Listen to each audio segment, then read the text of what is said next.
ఏపీలోని కూటమి ప్రభుత్వ పాలనలో ప్రజలు మంచినీళ్లకు అల్లాడిపోతుంటే మరొక వైపు మద్యం మాత్రం ఏరులై పారుతోందని మాజీ మంత్రి వైఎస్ఆర్సీపీ నేత పేర్ని నాని విమర్శించారు. 10 నెలల కూటమి పాలనలో అన్ని వర్గాల ప్రజలు ఇబ్బంది పడుతున్నా మద్యం మాత్రం విచ్చలవిడిగా సరఫరా అవుతోందని మండిపడ్డారు. ఇవాళ తాడేపల్లిలోని వైఎస్ఆర్సీపీ ప్రధాన కార్యాలయం నుంచి పేర్ని నాని మాట్లాడుతూ వైఎస్ఆర్సీపీ దిగిపోయే నాటికి గోదాముల్లో ఉన్న మద్యాన్ని టీడీపీ ప్రభుత్వం అమ్మింది. గోదాముల్లో ఉన్న మద్యాన్ని ఎందుకు టెస్టు చేయించలేదు? వైఎస్ఆర్సీపీ హయాంలో మద్యంపై ఆరోపణలు చేసిన మీరు ఆ డిస్టిలరీలను ఎందుకు రద్దు చేయలేదు? కూటమి ప్రభుత్వం అధికారంలోకి వచ్చాక ఏ ఒక్కటైనా డిస్టిలరీలను రద్దు చేసిందా అని ప్రశ్నించారు పేర్ని నాని. ఇక కూటమి ప్రభుత్వం అధికారంలోకి వస్తూనే వైఎస్ఆర్సీపీకి చెందిన ఆస్తులను ధ్వంసం చేశారు.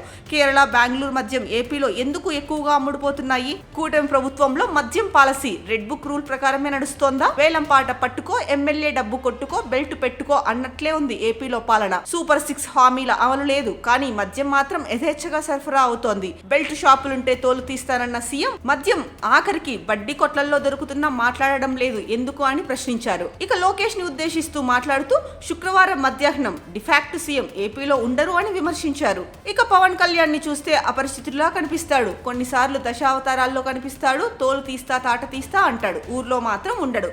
సమీక్షలకు రాడు. కేబినెట్ మీటింగ్లకు రాడు. కుప్పం, మంగళగిరి, పిఠాపురం నియోజకవర్గాల్లో మద్యం ఏరులై పారుతోంది. ఈ 3 నియోజకవర్గాల్లో మద్యం విచ్చలవిడిగా దొరుకుతోంది. బడ్డీ కొట్టులోని ఫ్రిడ్జ్లో మద్యం ఉంటుందంటే పరిస్థితి అర్థం చేసుకోవచ్చు.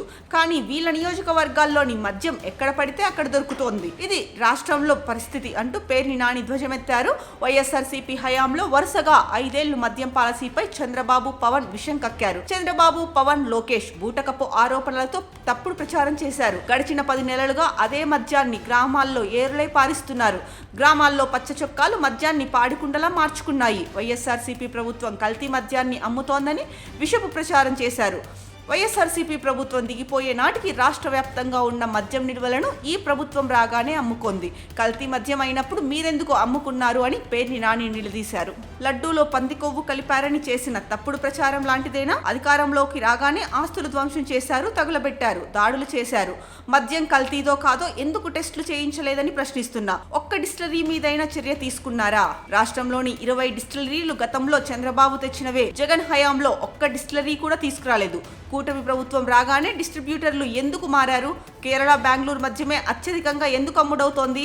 18 ఏళ్లు నిండిన ప్రతి మహిళకు 1500 ఇస్తామన్నారు. చంద్రబాబు మొదటి సంతకానికే దిక్కులేదు. ఇక చెప్పిన మాట అమలు కాకపోతే చొక్కా పట్టుకోమన్నాడు డిఫాక్టర్ సీఎం. చొక్కా పట్టుకుందామంటే శుక్రవారం మధ్యాహ్నం నుంచే కనిపించడు. ఇంకో ఆయన కాలర్ లేని చొక్కాలేసుకొని కనిపించకుండా పోతాడు. ఈ రాష్ట్రానికి లోకేష్ నాయుడు అనధికార ముఖ్యమంత్రి. ఏపీలో టార్గెట్లు పెట్టి మరీ మద్యం అమ్ముతున్నారు.